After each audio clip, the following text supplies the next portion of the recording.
En un mundo lleno de iglesias, templos y religiones que hablan en nombre de Dios, es fácil confundirse. Todos aseguran tener la verdad, pero ¿cómo podemos saber si lo que enseñan realmente está alineado con la palabra de Dios?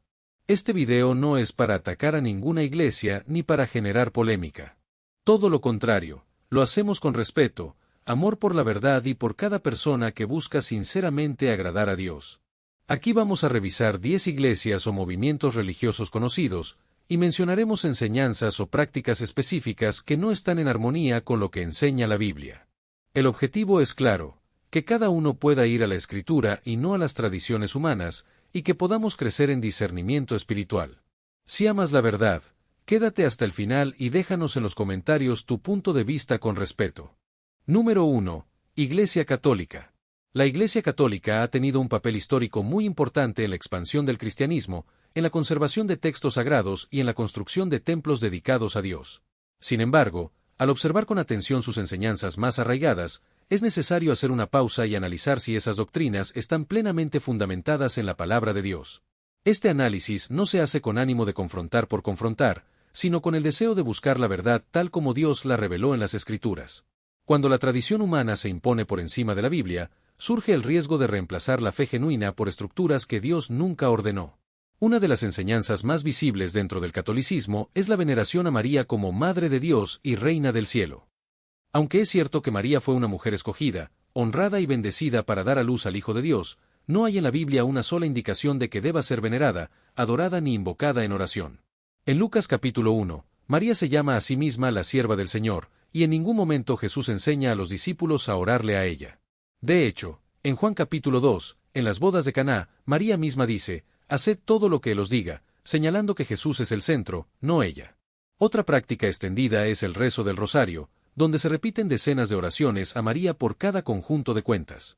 Esto contradice directamente las palabras de Jesús en Mateo capítulo 6, versículo 7, donde Él advierte, «Y orando, no uséis vanas repeticiones, como los gentiles, que piensan que por su palabrería serán oídos». Jesús enseñó que la oración debe ser dirigida al Padre, en lo secreto, con sinceridad y fe, no con repeticiones mecánicas. También es común que en la Iglesia Católica se eleven oraciones a los santos fallecidos, pidiéndoles favores e intercesión. Esta práctica no aparece en ningún pasaje de la Biblia. Al contrario, en el Antiguo Testamento se prohíbe consultar a los muertos, y en el Nuevo Testamento, cada vez que se menciona la oración, se dirige siempre a Dios Padre, en el nombre de Jesús. Jesús mismo dijo en Juan capítulo 14, versículo 13, «Y todo lo que pidiereis al Padre en mi nombre, lo haré». No se menciona a Pedro, Pablo, ni a ningún otro ser humano como canal de oración. Otra doctrina católica es la de la mediación de María, afirmando que ella es abogada o mediadora entre Dios y los hombres. Sin embargo, la Escritura es enfática en 1 Timoteo capítulo 2, versículo 5, «Porque hay un solo Dios, y un solo mediador entre Dios y los hombres, Jesucristo hombre». Este versículo no deja lugar a ambigüedades. Si hay un solo mediador, no puede haber otro. María puede haber sido un modelo de fe y obediencia, pero no es mediadora según el Nuevo Testamento. La llamada Inmaculada Concepción es otra enseñanza que afirma que María nació sin pecado original. Pero Romanos capítulo 3, versículo 23, dice, «Por cuanto todos pecaron, y están destituidos de la gloria de Dios». La única excepción en toda la Escritura es Jesucristo. María fue una mujer de fe, pero también necesitó salvación. En Lucas capítulo 1, versículo 47, ella misma declara, «Y mi espíritu se regocija en Dios mi Salvador», reconociendo su necesidad de redención. Otra costumbre frecuente es el uso de imágenes de María y de los santos en altares, procesiones y templos. Muchos católicos dirán que no las adoran, sino que solo las veneran. Sin embargo, Éxodo capítulo 20, versículos 4 y 5, es claro al decir, «No te harás imagen, no te inclinarás a ellas, ni las honrarás». La idolatría no solo consiste en arrodillarse ante una estatua, sino también en darle a una figura un lugar espiritual que pertenece solo a Dios. La proclamación de María como Reina del Cielo tiene también una raíz pagana. En Jeremías capítulo 7, versículo 18, Dios condena la adoración a la Reina del Cielo, una figura idolátrica de los pueblos paganos. Esta coincidencia no es menor. Llamar así a María no tiene fundamento bíblico, y puede estar reviviendo prácticas antiguas disfrazadas de devoción cristiana. La llamada Asunción de María, la creencia de que fue llevada en cuerpo y alma al cielo, tampoco aparece en ninguna parte de la Biblia. No hay versículo que lo confirme. Es una doctrina establecida siglos después, sin base bíblica. Lo que sí enseña la Biblia es que solo Cristo ascendió por sí mismo al cielo, y que todos los creyentes serán resucitados en el día final, no antes. Además, se le otorgan a María títulos que solo corresponden a Dios o a Jesús. Títulos como Madre de la Iglesia, Madre de Misericordia o Esperanza nuestra no tienen sustento en la palabra. La Biblia enseña que nuestra esperanza es Cristo, 1 Timoteo capítulo 1, versículo 1, y que solo a Él se le debe dar gloria y alabanza, Apocalipsis capítulo 5. Finalmente, muchas personas depositan más fe en María que en Cristo mismo. Esto puede verse cuando se ora más a ella que al Señor, cuando se canta más en su nombre que al nombre de Jesús, o cuando se le da más reverencia a sus imágenes que a la lectura de la Biblia. Este desbalance no solo es antibíblico, sino también peligroso. Jesús dijo, «Yo soy el camino, y la verdad, y la vida, nadie viene al Padre sino por mí». Juan capítulo 14, versículo 6. Poner a otro en el centro de nuestra fe es desviarnos del único fundamento verdadero. Número 2. Iglesia Adventista del Séptimo Día. La Iglesia Adventista del Séptimo Día surgió en el siglo XIX con la intención de restaurar verdades bíblicas olvidadas, especialmente la importancia del sábado y la segunda venida de Cristo. Su deseo de fidelidad a Dios y a su palabra es loable. Sin embargo, en el desarrollo de su doctrina, han adoptado enseñanzas que no se alinean completamente con lo que revela la Biblia en su conjunto, especialmente cuando algunas de esas creencias se convierten en requisitos de salvación o en filtros exclusivos para definir quién es verdaderamente hijo de Dios. Una de sus enseñanzas principales es que guardar el sábado, el séptimo día de la semana, no es solo una bendición, sino una obligación moral y espiritual para todo creyente en Cristo. De hecho, muchos adventistas enseñan que en el fin de los tiempos el sábado será la señal que distinguirá al pueblo fiel. Sin embargo, el apóstol Pablo, inspirado por el Espíritu Santo, escribió en Colosenses capítulo 2, versículo 16, «Por tanto, nadie os juzgue en comida o en bebida, o en cuanto a días de fiesta, luna nueva o días de reposo». El sábado, como parte del antiguo pacto, era una sombra del verdadero descanso que ahora tenemos en Jesús. Imponerlo como marca de fidelidad no tiene respaldo en el Nuevo Testamento. Además, los adventistas sostienen la doctrina del juicio investigador, que afirma que desde el año 1844, Jesús está revisando los registros del cielo para determinar quién será salvo. Esta idea surge de una interpretación específica de Daniel capítulo 8, versículo 14, donde se menciona un periodo de 2300 tardes y mañanas. Pero esta doctrina no aparece como tal en ninguna parte del Nuevo Testamento. La Biblia enseña en Hebreos capítulo 9, versículo 27, que está establecido para los hombres que mueran una sola vez, y después de esto el juicio, y en Romanos capítulo 8, versículo 1, que ninguna condenación hay para los que están en Cristo Jesús. Esto significa que el juicio ya fue resuelto en la cruz para los que creen, no a través de un proceso celeste iniciado siglos después. Otro punto delicado es la fuerte dependencia de los escritos de Elena G. de White. Aunque los adventistas afirman que la Biblia es su única regla de fe, en la práctica, los escritos de esta mujer son usados como guía profética infalible. Muchas doctrinas se interpretan con base en sus visiones o mensajes, y en algunas congregaciones incluso se leen más sus libros que la misma Escritura. Sin embargo, Apocalipsis capítulo 22, versículos 18 al 19, advierte contra añadir nuevas revelaciones al texto sagrado. La profecía verdadera nunca contradice ni sustituye la autoridad suprema de la palabra de Dios. También hay enseñanzas sobre la salud y la alimentación que, si bien en principio promueven el cuidado del cuerpo, a veces son elevadas al nivel de requisitos espirituales. Por ejemplo, algunos consideran pecado consumir carne o productos específicos, y llegan a juzgar la madurez espiritual de otros por lo que comen.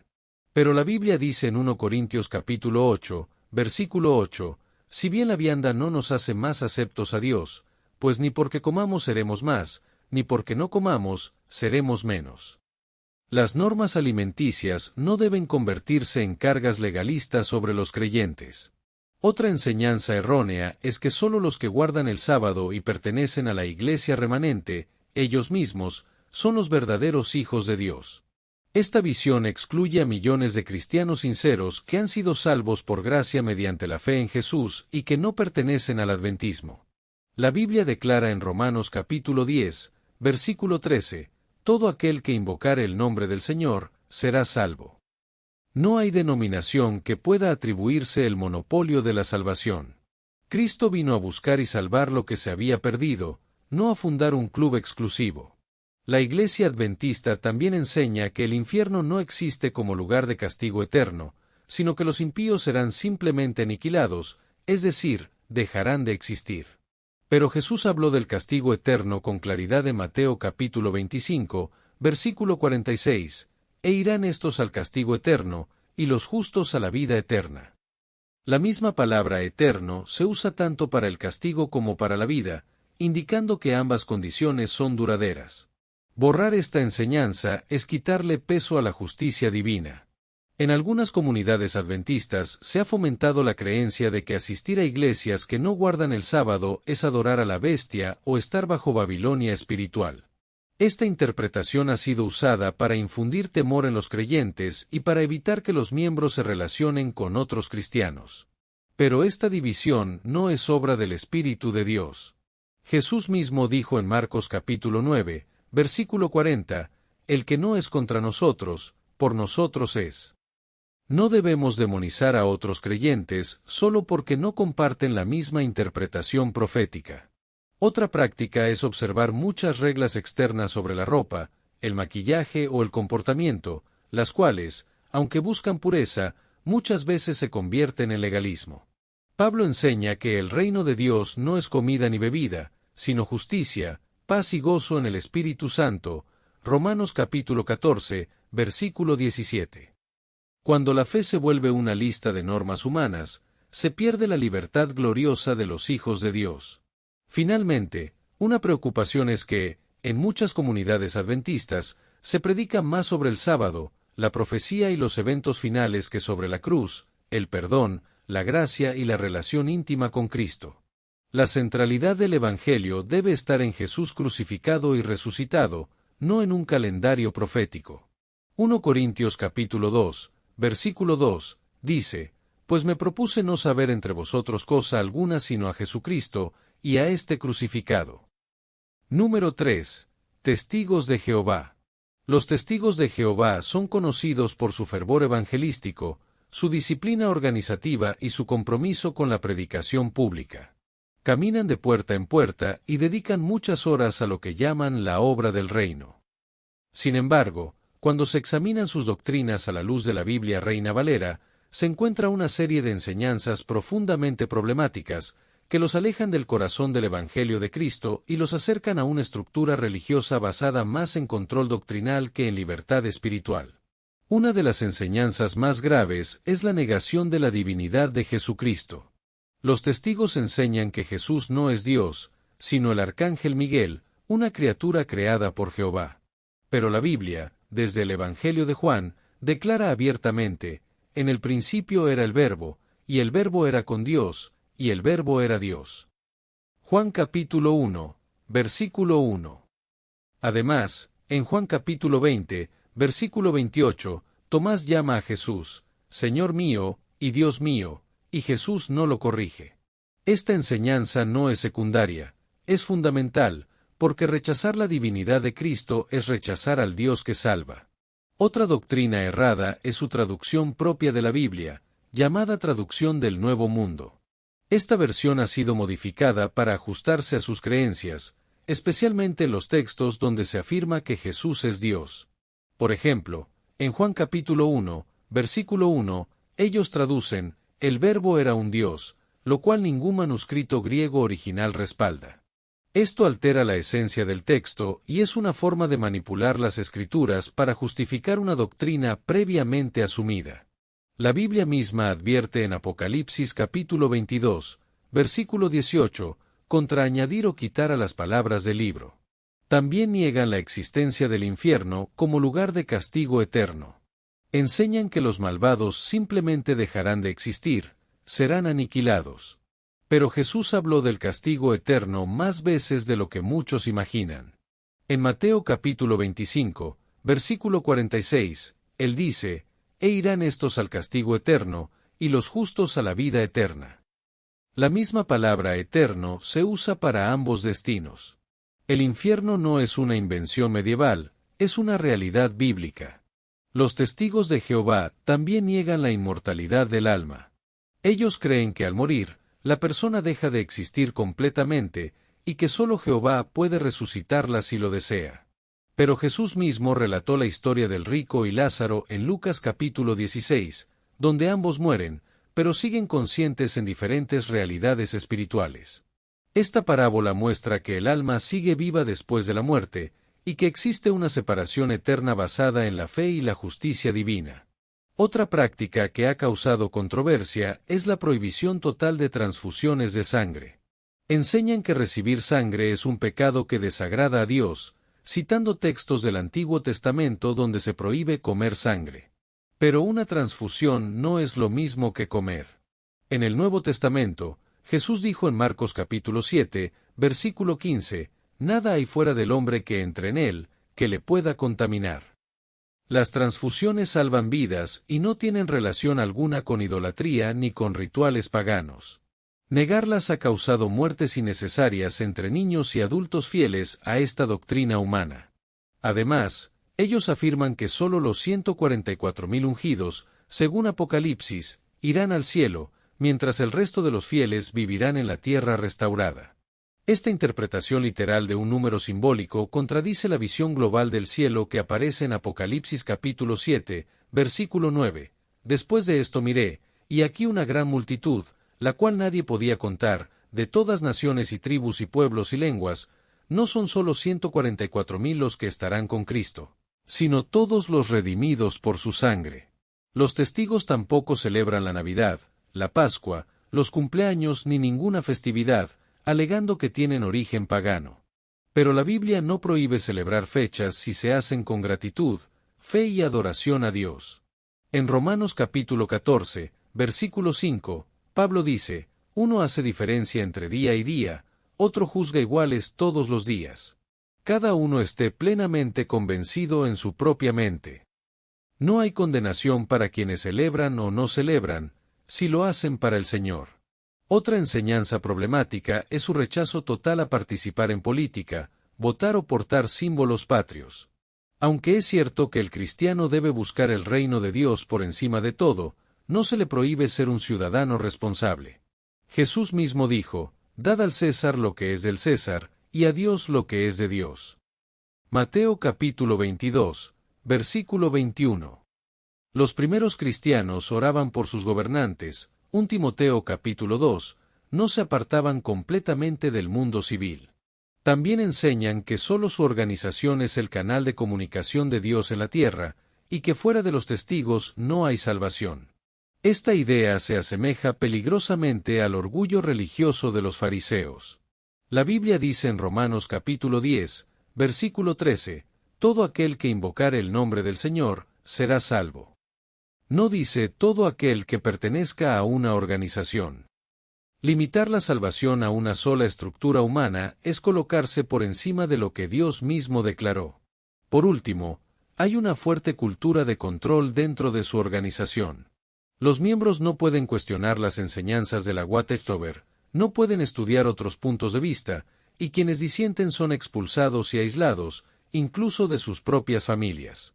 Esta práctica no refleja el espíritu de Jesús, quien invitaba a sus discípulos a escudriñar las Escrituras y a razonar.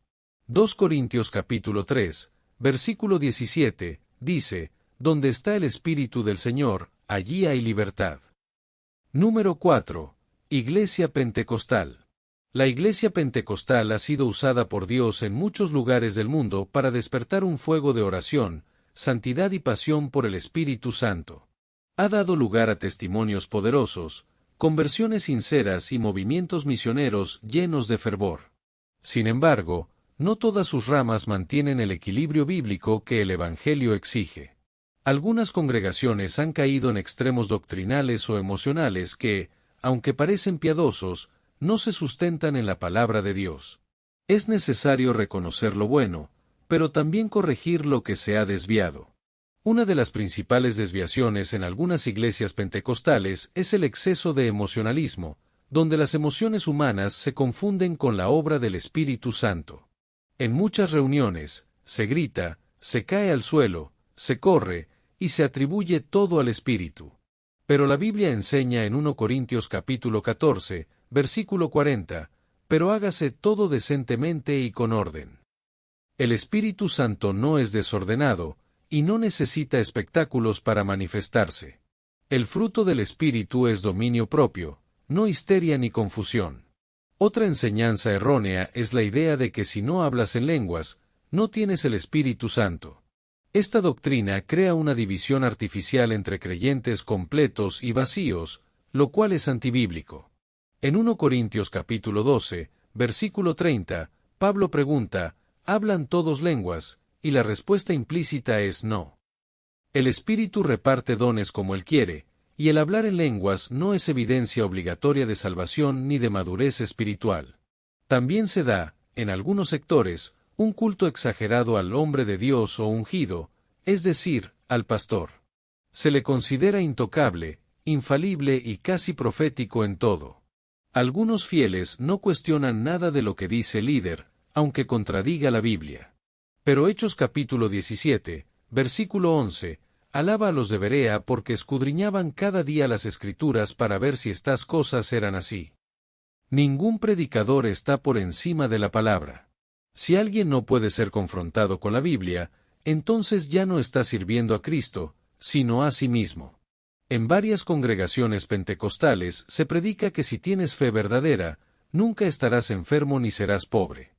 Este evangelio de la prosperidad ha hecho mucho daño, porque presenta a Dios como un cajero espiritual, no como un Padre soberano. Pero la Biblia nos muestra que Pablo estuvo enfermo, que Timoteo tuvo dolencias, y que los creyentes sufrían pruebas.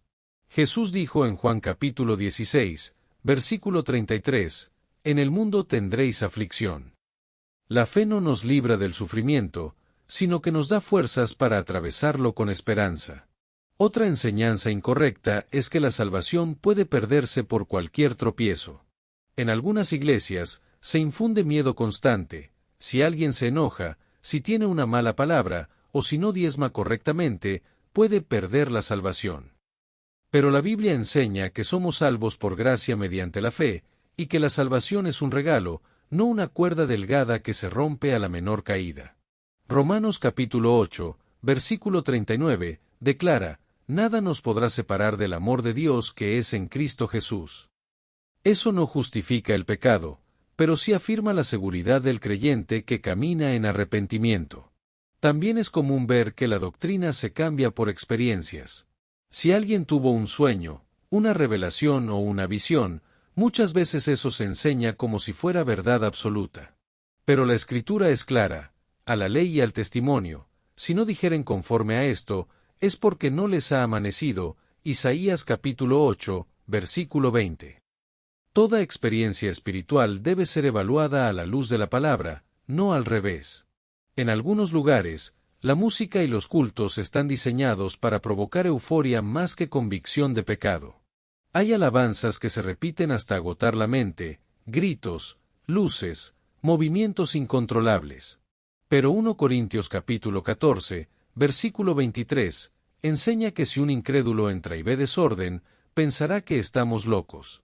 El culto debe ser un espacio de edificación, no un teatro emocional. La adoración verdadera es en espíritu y en verdad, no solo en ritmo o volumen. Otra práctica es enseñar que la mujer debe cumplir reglas específicas de apariencia externa para agradar a Dios, no cortarse el cabello, no usar maquillaje, no usar pantalón, etc. Aunque es válido promover la modestia y la decencia, la Biblia no establece esas reglas como universales para todas. 1 Pedro capítulo 3, versículos 3 y 4, dice que el adorno de la mujer esté en el interno, el del corazón. Convertir normas culturales en mandamientos eternos es añadir carga donde Dios no la puso. También se ha distorsionado el concepto del diezmo.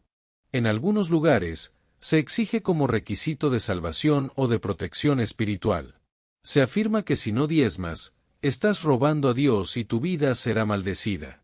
Pero el Nuevo Testamento no impone el diezmo como un requisito legal, sino que habla de dar con alegría, según cada uno proponga en su corazón. 2 Corintios capítulo 9, versículo 7.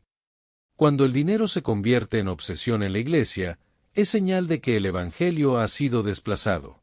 Finalmente, en muchas iglesias pentecostales se predican mensajes centrados en el hombre: Dios va a hacerte grande, prepárate para tu victoria, este es tu año de conquista. Pero el Evangelio no gira en torno a nuestro éxito, sino en torno a la gloria de Dios. Jesús no vino a darnos una vida cómoda, sino una cruz que tomar cada día. El verdadero mensaje es: arrepiéntanse, crean en el Evangelio, y vivan para Cristo. Todo lo demás es añadidura. Número 5. Iglesia Universal.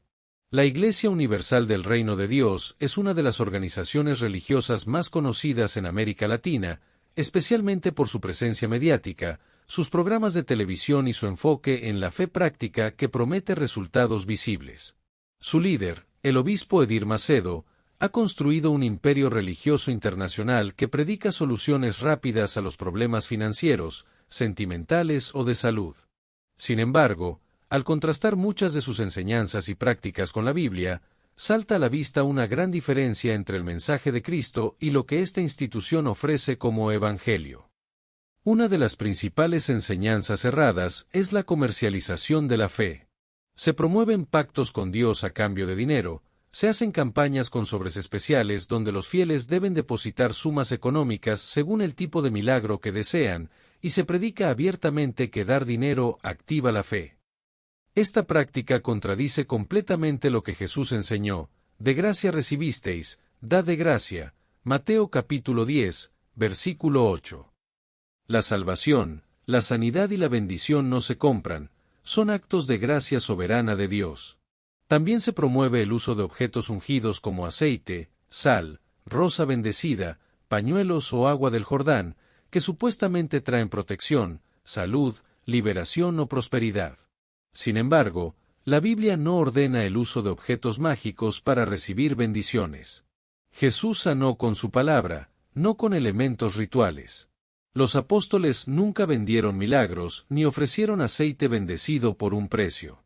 Esta práctica se parece más al ocultismo que a la fe cristiana. En Hechos capítulo 8, versículos 18 al 20, Pedro condena a Simón el mago por intentar comprar el poder de Dios. Otra enseñanza peligrosa es el evangelio centrado en la prosperidad, donde se dice que si tienes fe verdadera, no serás pobre, ni enfermo, ni derrotado. Esto distorsiona el verdadero evangelio, que nos llama a morir al yo, a negarnos a nosotros mismos y a seguir a Cristo. Jesús mismo vivió con lo necesario y no prometió riquezas terrenales, sino vida eterna. En Filipenses capítulo 4, versículo 12, Pablo dice: sé vivir humildemente, y sé tener abundancia, todo lo puedo en Cristo que me fortalece.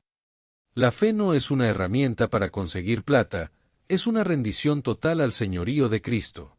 En muchas de sus prédicas, se usa la manipulación emocional y espiritual para controlar a las personas. Se les hace sentir culpables si no activan su fe con dinero, si no cumplen las cadenas de oración o si no asisten a todas las campañas. Esta presión es contraria a la libertad que ofrece el Evangelio. 2 Corintios capítulo 9, versículo 7, dice que Dios ama al dador alegre, no al que da por obligación o temor. La verdadera fe no manipula, convence por el Espíritu y transforma desde el interior.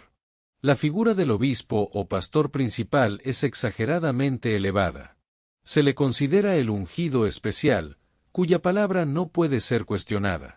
En algunos casos, se usa su autoridad para infundir temor o exigir obediencia ciega. Sin embargo, Jesús dijo que el mayor entre vosotros será vuestro servidor. Mateo capítulo 23, versículo 11. El liderazgo cristiano no se impone con poder, se gana con humildad y servicio. Otra práctica errónea es la fijación en los demonios, donde todo problema es atribuido a un espíritu maligno. Se hacen largas sesiones de exorcismo, en público, con gritos, espectáculos y declaraciones teatrales. Aunque la Biblia habla de liberación, también enseña que muchos males provienen del corazón humano, no de demonios. Jesús liberó con autoridad, pero nunca usó los demonios como espectáculo ni como centro del mensaje.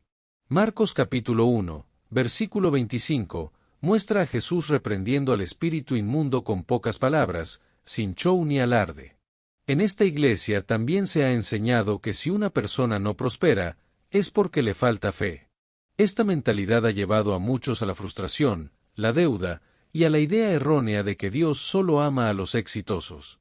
Pero Hebreos capítulo 11 menciona a hombres y mujeres de fe que fueron perseguidos, empobrecidos, encarcelados o muertos, y sin embargo agradaron a Dios. La fe no garantiza éxito económico, sino fidelidad espiritual. También se ha desvirtuado el uso de las Escrituras. Se sacan versículos de contexto para justificar campañas de dinero, como el texto de Malaquías sobre el diezmo, o promesas del Antiguo Testamento hechas a Israel y aplicadas hoy a individuos. Esta mala interpretación deshonra la palabra de Dios y la convierte en una herramienta de manipulación. 2 Timoteo capítulo 2, versículo 15, nos llama a usar bien la palabra de verdad, no a torcerla para obtener beneficio. Otra enseñanza grave es que el milagro depende del esfuerzo humano, como si Dios estuviera obligado a actuar si uno cumple ciertos pasos.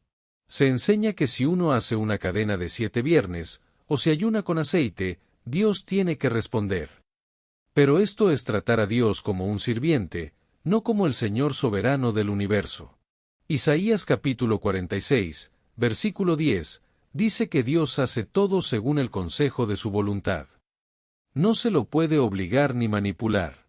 Su gracia no se gana por méritos humanos.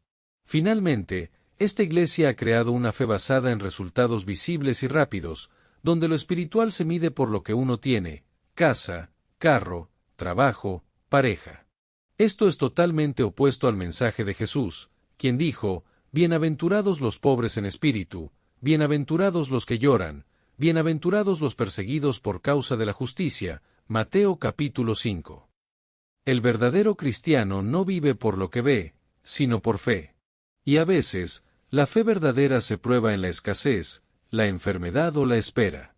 Número 6. Iglesia de Jesucristo de los Santos de los Últimos Días.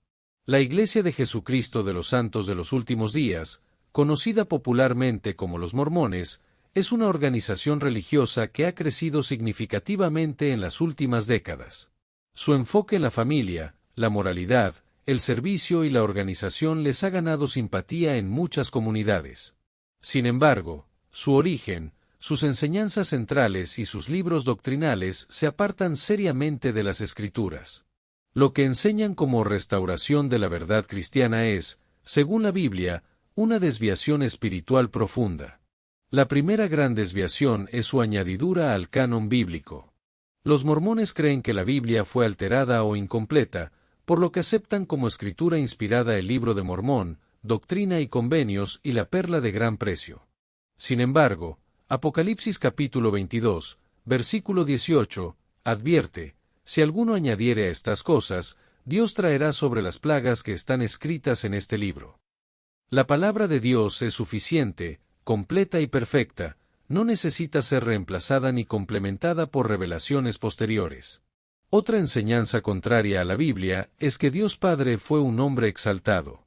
Joseph Smith, fundador de la Iglesia Mormona, enseñó que Dios una vez fue como nosotros, con cuerpo y carne, y que ascendió a la divinidad. Esta idea es completamente opuesta a la revelación bíblica. Salmo capítulo 90, versículo 2, declara: desde el siglo y hasta el siglo, tú eres Dios. Dios no fue hombre antes de ser Dios. Él es eterno, inmutable y perfecto en todo tiempo. También enseñan que los seres humanos pueden llegar a ser dioses, si obedecen las leyes del mormonismo y progresan espiritualmente. Esta enseñanza se conoce como exaltación, y forma parte del núcleo de su teología. Pero Isaías capítulo 45, versículo 5, afirma con claridad: yo soy Jehová, y ninguno más hay, no hay Dios fuera de mí. La aspiración de llegar a ser dioses fue precisamente lo que Satanás ofreció en el Edén, y que causó la caída del ser humano. Otro error doctrinal es su visión de Jesús como hermano espiritual de Lucifer, enseñando que ambos son hijos espirituales de Dios y que uno eligió el bien y el otro el mal. Esta comparación es blasfema. Juan capítulo 1, versículo 14, dice que Jesús es el unigénito del Padre. Él no es uno más entre muchos, es único, eterno, y comparte la misma naturaleza divina del Padre. Lucifer es una criatura caída, Jesús es el Creador glorificado. Además, enseñan que la salvación tiene dos niveles, uno general, resurrección para todos, y otro celestial, exaltación para los obedientes al mormonismo. Pero la Biblia enseña que solo hay una salvación, y es mediante la fe en Jesucristo, no por obras de ningún tipo. Efesios capítulo 2, versículo 8, dice, porque por gracia sois salvos por medio de la fe, y esto no de vosotros, pues es don de Dios. Cualquier intento de ganar el cielo por méritos humanos contradice la esencia del Evangelio. También practican bautismos por los muertos, creyendo que los vivos pueden ser bautizados en lugar de personas fallecidas para que éstos tengan una oportunidad de salvación. Esta práctica no aparece en ninguna parte del Nuevo Testamento como mandamiento divino. Hebreos capítulo 9, versículo 27, declara, está establecido para los hombres que mueran una sola vez, y después de esto el juicio. No hay segunda oportunidad después de la muerte, y mucho menos a través de rituales vicarios. Otra práctica cuestionable es su énfasis en templos exclusivos, donde solo miembros dignos pueden entrar. Allí realizan ceremonias secretas, juramentos y sellamientos eternos de familias. Sin embargo, en el Nuevo Testamento, el templo de Dios ya no es un edificio. ¿No sabéis que sois templo de Dios, y que el Espíritu de Dios mora en vosotros? 1 Corintios capítulo 3, versículo 16. El velo del templo fue rasgado en la cruz, y ahora todos tenemos acceso libre al Padre por medio de Cristo, no por credenciales religiosas. En la teología mormona, la autoridad recae en sus profetas modernos, como lo fue Joseph Smith, y los líderes que lo suceden. Se enseña que su palabra es revelación actual, incluso si contradice lo anterior. Esta dinámica permite introducir doctrinas nuevas sin base bíblica, y coloca al profeta por encima de la palabra. Pero 2 Pedro capítulo 1, versículo 20, enseña, ninguna profecía de la Escritura es de interpretación privada. La revelación ya fue dada y está completa en Cristo y su palabra. Otro punto de desviación es que la Iglesia mormona se presenta como la única verdadera, y que todas las demás están en apostasía. Esta visión sectaria niega la obra del Espíritu Santo en millones de creyentes en todo el mundo. Pero Jesús dijo en Juan capítulo 10, versículo 16, también tengo otras ovejas que no son de este redil, aquellas también debo traer. Dios no está limitado a una institución. El cuerpo de Cristo está formado por todos los que han nacido de nuevo por fe en su nombre. Por último, aunque los mormones hablan de Jesús, su definición del Evangelio es otro completamente distinto. Es un sistema de progreso espiritual, obediencia religiosa, rituales en templos, genealogías, esfuerzos humanos y lealtad institucional. Pero Gálatas capítulo 1, versículo 8, advierte, si alguno os predica otro evangelio diferente del que os hemos predicado, sea anatema. El verdadero evangelio es que Cristo murió por nuestros pecados, fue sepultado y resucitó al tercer día, y que por medio de la fe en él tenemos vida eterna. Número 7. Iglesia La Luz del Mundo. La Iglesia La Luz del Mundo fue fundada en México en el año 1926 por Eusebio Joaquín González, quien se autoproclamó apóstol de Jesucristo. Desde entonces, su movimiento ha crecido en muchos países, acumulando templos, fieles y una estructura jerárquica que gira en torno a una figura central, el llamado apóstol. A simple vista, muchos de sus mensajes pueden sonar bíblicos, pero cuando se analiza con cuidado lo que realmente enseñan y practican, surgen profundas contradicciones con el Evangelio de Jesucristo revelado en la Biblia. La desviación más grave de esta iglesia es el culto a su líder humano, a quien llaman el apóstol de Jesucristo en la tierra. Este hombre recibe alabanzas, canciones, oraciones y honores que solo deberían dirigirse a Cristo. Se organizan cumpleaños multitudinarios, se visten de blanco en su honor y se le dan títulos de grandeza espiritual. Sin embargo, La Biblia enseña que solo hay un Señor y Salvador, Jesucristo. Isaías capítulo 42, versículo 8, dice, Yo Jehová, este es mi nombre, y a otro no daré mi gloria. Ningún ser humano debe recibir la gloria que pertenece a Dios. Otra enseñanza distorsionada es que la salvación depende de aceptar al apóstol como enviado de Dios. Se enseña que no basta con creer en Jesús, sino que es necesario reconocer y obedecer al apóstol actual para tener acceso a la gracia. Pero Hechos capítulo 4, versículo 12, afirma, y en ningún otro hay salvación, porque no hay otro nombre bajo el cielo, dado a los hombres, en que podamos ser salvos.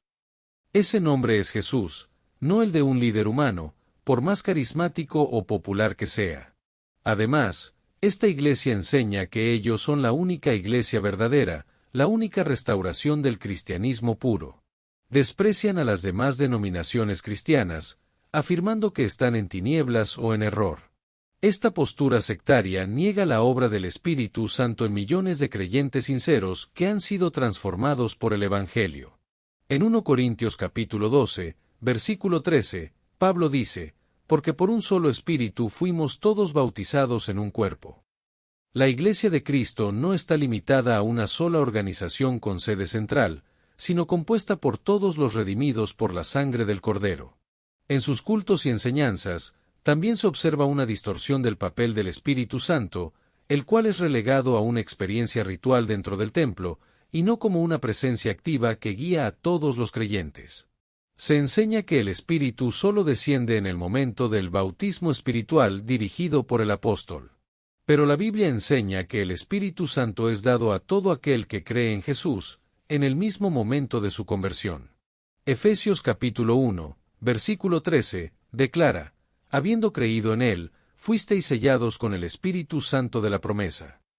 Otra práctica no bíblica es el uso excesivo de la figura del templo físico como símbolo de salvación y lugar obligatorio de encuentro con Dios. Se construyen enormes edificios, se promueve su belleza y se enseña que asistir al templo central o sus réplicas es esencial para la fe. Pero en el Nuevo Testamento, el templo ya no es un edificio, sino el cuerpo de cada creyente. Jesús mismo dijo en Juan capítulo 4, versículo 23, La hora viene, y ahora es, cuando los verdaderos adoradores adorarán al Padre en espíritu y en verdad. Ya no se trata de un lugar físico, sino de una relación espiritual. En esta iglesia también se promueve una obediencia ciega a la jerarquía, donde no se permite cuestionar las enseñanzas del apóstol o de los ministros. La autoridad se impone por la figura del ungido, y se desalienta la lectura personal y libre de la Biblia. Esto va en contra del llamado de Pablo a los creyentes en Berea, quienes escudriñaban cada día las Escrituras para ver si estas cosas eran así. Hechos capítulo 17, versículo 11. Todo verdadero maestro debe ser evaluado según la palabra, no por su posición institucional. Otra doctrina problemática es que la gracia se canaliza solo por medio del apóstol, como si fuera un puente exclusivo entre Dios y los hombres. Se le da un lugar similar al de Moisés en el Antiguo Testamento, olvidando que en el Nuevo Pacto ya no hay sacerdotes humanos entre Dios y su pueblo, porque Jesucristo es el único mediador. 1 Timoteo capítulo 2, versículo 5, afirma, porque hay un solo Dios, y un solo mediador entre Dios y los hombres, Jesucristo hombre. También hay un ambiente de control sobre la vida privada de los miembros, donde se fiscalizan detalles como la ropa, las relaciones personales, las amistades con personas fuera de la iglesia, y se castiga la disidencia con aislamiento o rechazo comunitario. Este tipo de control no es fruto del Espíritu. Donde el Espíritu de Dios está, hay libertad. 2 Corintios capítulo 3, versículo 17, no manipulación ni miedo. En muchos testimonios de exmiembros, se revela que se enseña a obedecer al apóstol incluso por encima de lo que dice la Biblia. Esta es una señal peligrosa de idolatría espiritual. Jesús dijo, mis ovejas oyen mi voz, y me siguen. Juan capítulo 10, versículo 27. La fe verdadera no se basa en seguir hombres, sino en seguir al buen pastor. Finalmente, la Biblia enseña que los líderes cristianos deben ser modelos de humildad y transparencia, pero los apóstoles de esta iglesia han estado envueltos en graves escándalos de abuso, manipulación y delitos, incluso siendo condenados en cortes civiles. Esto pone en evidencia que no están siguiendo el ejemplo de Cristo, quien no vino a ser servido, sino a servir y a dar su vida en rescate por muchos. Mateo capítulo 20, versículo 28. Número 8. En las últimas décadas ha surgido un movimiento global dentro del cristianismo que ha ganado multitudes, auditorios llenos, transmisiones en vivo y seguidores fervientes. Se trata del llamado Evangelio de la Prosperidad, un mensaje que promete riqueza, salud y éxito a todo aquel que active su fe con declaraciones positivas, pactos económicos y obediencia a los líderes espirituales. Aunque se predica en iglesias de distintos nombres, muchas de ellas modernas, independientes o internacionales, este mensaje ha desviado a millones del verdadero Evangelio de Cristo, sustituyendo la cruz por el confort y la obediencia por el deseo personal. La primera y más evidente distorsión es presentar a Dios como un proveedor de riquezas materiales, como si su voluntad principal fuera hacerte rico. En estas iglesias, la bendición se mide por lo que posees, y la fe se convierte en una herramienta para obtener casas, carros, viajes o promociones laborales. Sin embargo, Jesús dijo en Lucas capítulo 12, versículo 15, la vida del hombre no consiste en la abundancia de los bienes que posee. Dios no se opone a las bendiciones materiales, pero ese no es el centro del Evangelio. Otra doctrina dañina es enseñar que la pobreza o la enfermedad son señales de maldición o falta de fe. Esto produce una culpa innecesaria en creyentes sinceros que están pasando pruebas legítimas, como si Dios los hubiera abandonado. Pero la Biblia está llena de hombres y mujeres fieles que sufrieron carencias. Pablo pasó hambre, Timoteo tenía enfermedades frecuentes, y los primeros cristianos perdieron todo por amor a Cristo. En Hebreos capítulo 11, los héroes de la fe fueron apedreados, aserrados, puestos a prueba, versículo 37. La fe verdadera no garantiza comodidad, sino fidelidad. Estas iglesias también promueven con fuerza la idea del pacto con Dios mediante dinero, donde se enseña que para recibir un milagro o respuesta, debes entregar una ofrenda significativa o sembrar una semilla de fe. Se manipulan textos como el de Malaquías para decir que si no diezmas o pactas, estás robándole a Dios y limitando tus bendiciones. Pero la gracia de Dios no está en venta. Hechos capítulo 8 muestra cómo Pedro reprendió a Simón por querer comprar el don de Dios, diciéndole, tu dinero perezca contigo. Otro punto crítico es la figura del apóstol o profeta como centro de la iglesia, cuya palabra no puede ser cuestionada. Se exaltan como ungidos especiales, se visten con lujos excesivos, y reciben aplausos, reverencias y hasta se sientan en tronos. Pero Jesús dijo en Mateo capítulo 23, versículo 12, el que se enaltece será humillado, y el que se humilla será enaltecido. En el modelo bíblico, el pastor cuida, sirve y se sacrifica por sus ovejas, no vive de ellas. También es común que se enseñe que la boca tiene poder para crear realidades. Se le dice a la gente, declara que eres millonario, profetiza tu casa propia, di que no aceptas la pobreza.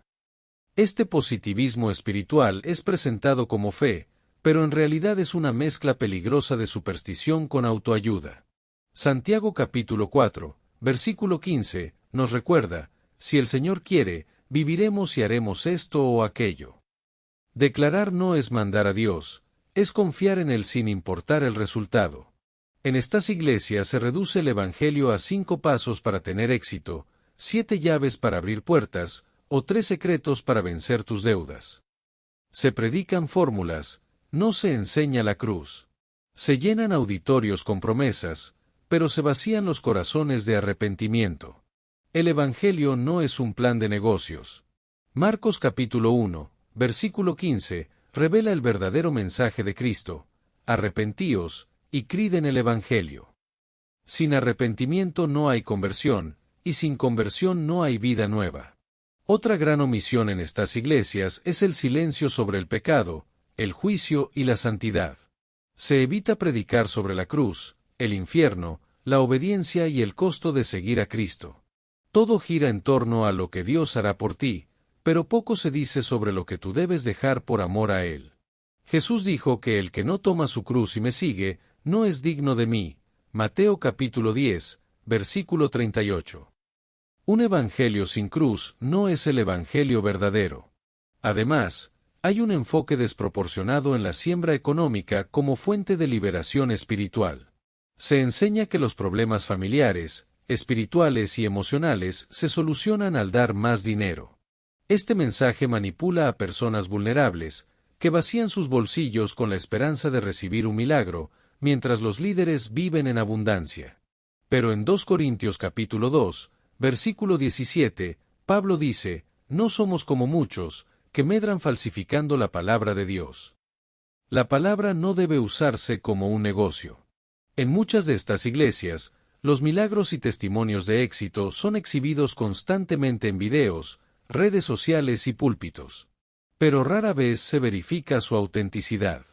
Muchas veces hay montaje, presión o exageración. En el libro de Hechos, los milagros eran reales, espontáneos y glorificaban a Cristo, no a los apóstoles. Cuando los milagros son usados como herramienta de marketing espiritual, se está desviando la gloria que solo le pertenece a Dios. Número 9. En muchas partes del mundo, existen iglesias que, más allá del nombre que lleven, comparten una misma idea peligrosa, afirman que fuera de su organización no hay salvación. Algunas lo hacen abiertamente, diciendo que todos los que no son parte de su iglesia están perdidos, otras lo insinúan, afirmando que su doctrina es la única verdadera, y que solo ellos tienen la sana enseñanza, la revelación correcta o la sucesión legítima. Este tipo de creencia sectaria no solo contradice el Evangelio de Jesucristo, sino que también levanta muros donde Cristo vino a derribar barreras. La salvación nunca ha sido por pertenecer a una denominación, sino por gracia mediante la fe. Una de las primeras señales de este error doctrinal es cuando se afirma que la iglesia verdadera tiene un solo nombre visible en la tierra, y que cualquiera fuera de ese nombre está en tinieblas. Jesús nunca enseñó esto. Él dijo en Juan capítulo 10, versículo 14, Yo soy el buen pastor, y conozco mis ovejas, y las mías me conocen. Sus ovejas no se identifican por la fachada de un templo, sino por su relación con Él. Limitar la salvación a una etiqueta religiosa es reducir el poder del Evangelio. Otra enseñanza común en estas iglesias es que si te vas de esa congregación, pierdes la cobertura espiritual y estás fuera del plan de Dios. Esto genera temor en los creyentes, como si Dios habitara únicamente en ese grupo. Pero el Espíritu Santo no está encadenado a una organización humana. 2 Corintios capítulo 3, versículo 17, dice, Donde está el Espíritu del Señor, allí hay libertad. Dios no bendice denominaciones, Él bendice a los que le buscan con corazón sincero. En muchas de estas iglesias exclusivistas, se enseña que todos los demás grupos están en error doctrinal y que no tienen la presencia de Dios, lo que lleva al desprecio o rechazo hacia otros creyentes. Esta actitud es farisaica y contraria al ejemplo de Cristo, quien dijo en Marcos capítulo 9, versículo 40, El que no es contra nosotros, por nosotros es. Jesús reconocía la fe fuera de su círculo inmediato. El apóstol Pablo también celebró que Cristo fuera predicado, aunque no fuera desde su grupo, Filipenses capítulo 1, versículos 15 al 18.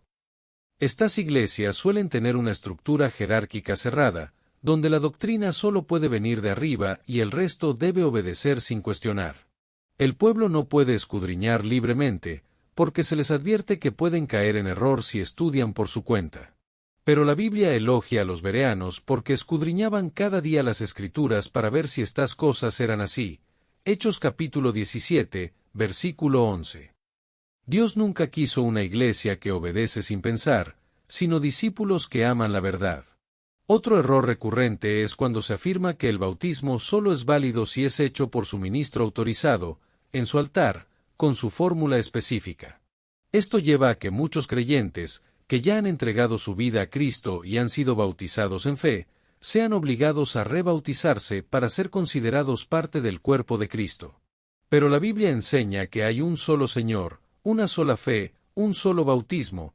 Efesios capítulo 4, versículo 5. Si el bautismo fue hecho en fe y en el nombre de Jesús, no necesita repetirse por una firma humana. En estos grupos también se predica que la revelación de Dios solo fluye dentro de su denominación, como si el Espíritu Santo no pudiera hablar a otros hijos de Dios fuera de su estructura. Sin embargo, Dios ha usado personas sencillas, iglesias humildes y creyentes anónimos para llevar el Evangelio con poder. La palabra de Dios no está encadenada. En Números capítulo 22, hasta una burra habló por mandato del Señor. ¿Cómo no va a hablar Dios a otros cristianos sinceros fuera de una marca institucional? Una característica común es que las enseñanzas están centradas más en el nombre de la Iglesia o en el fundador que en Jesucristo mismo. Se repite constantemente el nombre de la organización, se promociona la historia de su origen, y se exalta al hombre que la estableció, en vez de glorificar al Hijo de Dios. Pero la Biblia dice en Hechos capítulo 4, versículo 12, que en ningún otro hay salvación. No hay salvación en un movimiento, en una sigla, ni en un profeta humano, sino solo en el nombre de Jesús. En algunas de estas iglesias, cuando alguien decide salir o asistir a otro lugar, se le tilda de rebelde, apóstata o traidor, y es aislado emocionalmente de los demás miembros. Esta práctica no es bíblica. El amor de Dios no se rompe por diferencias administrativas.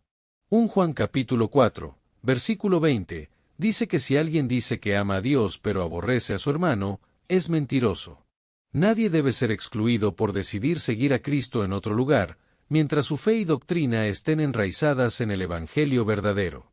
También es común que los predicadores de estos grupos digan que la salvación se pierde fácilmente si no obedeces las reglas internas de la Iglesia, como códigos de vestimenta, asistencia obligatoria o participación en eventos.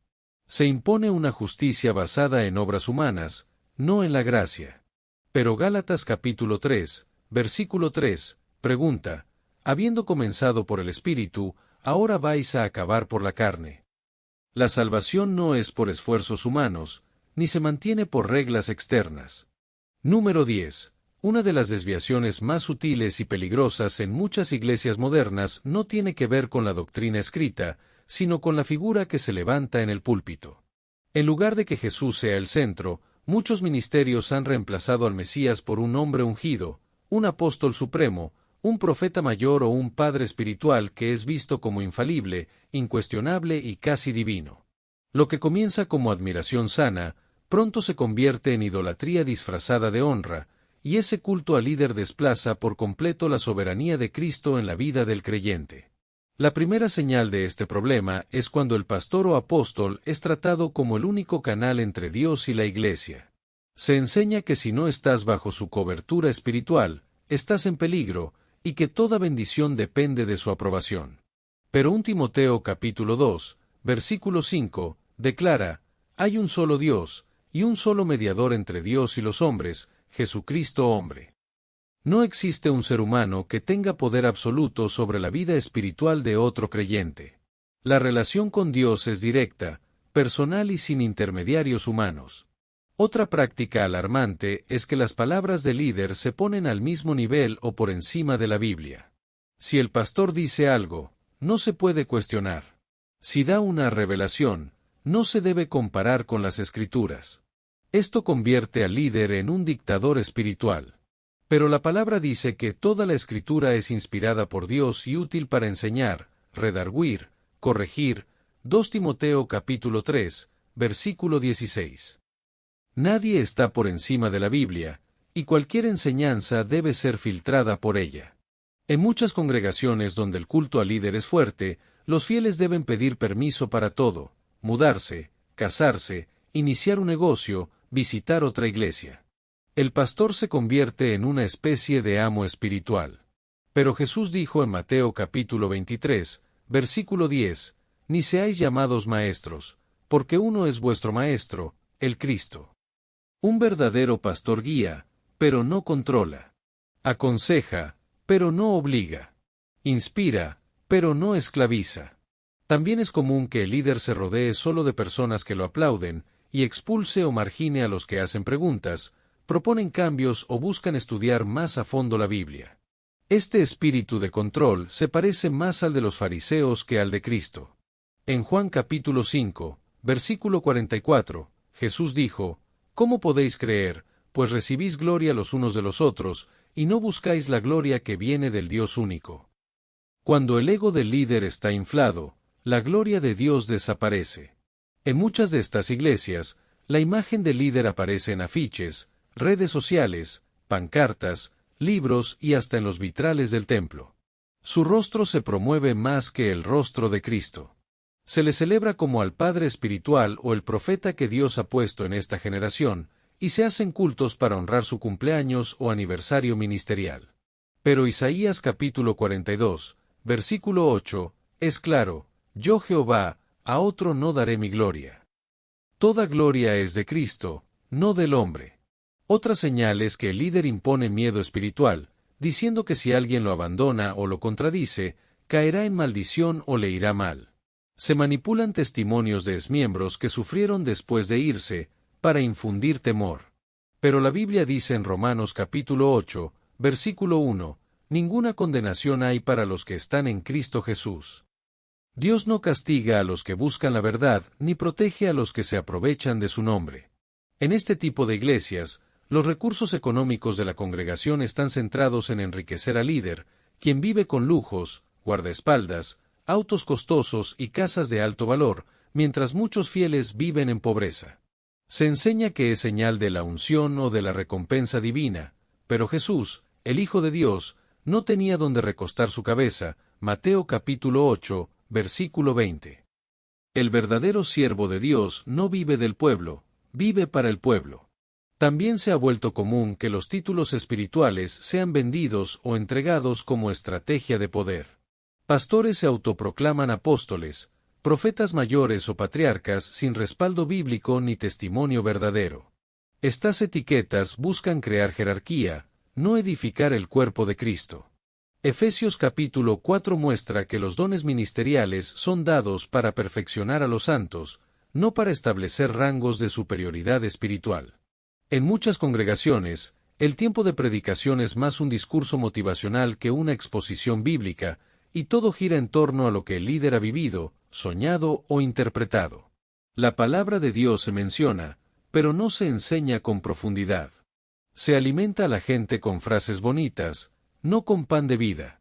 Jesús dijo: mis palabras son espíritu y son vida. Juan capítulo 6, versículo 63. El verdadero líder no predica su historia, sino la historia de Cristo. Finalmente, la gran señal del culto al líder es que la gente conoce más al pastor que a Jesús. Repiten sus frases, defienden su imagen, comparten sus videos, pero no pasan tiempo en oración ni en la lectura personal de la palabra. Su fe depende de lo que el hombre dice, no de lo que Dios dice. Pero Juan capítulo 10, versículo 27, dice: mis ovejas oyen mi voz, y yo las conozco, y me siguen. El verdadero cristiano no sigue a hombres, sigue al buen pastor. Después de revisar con respeto, claridad y fundamento bíblico 10 enseñanzas de distintas iglesias que no están alineadas con las Escrituras, es necesario hacer una gran aclaración. Este mensaje no es un llamado a dejar una iglesia simplemente por su nombre, ni a dividirnos más.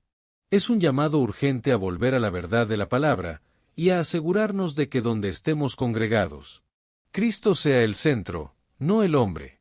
No importa si la iglesia se llama católica, evangélica, pentecostal, bautista, apostólica, reformada o la luz del mundo, si su doctrina contradice a la Biblia, si adora más al hombre que a Jesús, si enseña salvación por obras o por pertenencia a una institución, entonces ha dejado de ser parte del cuerpo verdadero de Cristo. Y no se trata de asistir o no asistir a cierta iglesia. No se trata de criticar a los hermanos que aman a Dios dentro de estas denominaciones. Hay muchos creyentes sinceros en cada rincón del mundo. Pero si se trata de discernir, de abrir los ojos, y de entender que la verdadera iglesia no tiene paredes, ni etiquetas religiosas, ni estructura humana que la limite. La verdadera iglesia, según la Biblia, es el cuerpo de todos aquellos que han creído en Jesucristo como su único Salvador, que han nacido de nuevo por el Espíritu Santo, y que viven para obedecerle a Él por encima de toda tradición humana. La verdadera iglesia es santa, universal, espiritualmente hablando, invisible al ojo humano, y visible solo por sus frutos. Jesús dijo: Sobre esta roca edificaré mi iglesia, y las puertas del Hades no prevalecerán contra ella. Mateo capítulo 16, versículo 18. Esa roca no era Pedro, no era una institución, no era una organización registrada. Esa roca es Cristo. Y solo aquellos que están edificados en Él, permanecerán cuando todo lo demás se derrumbe. Por eso hoy el llamado no es a dejar tu iglesia, sino a examinarla. Pregúntate con honestidad. ¿Aquí se predica la Biblia sin manipulación? ¿Jesucristo es el centro absoluto del mensaje? ¿El líder es un siervo, o un ídolo que no puede ser tocado? ¿Se vive en santidad, humildad, verdad y fruto espiritual, o solo en espectáculo, normas externas y miedo?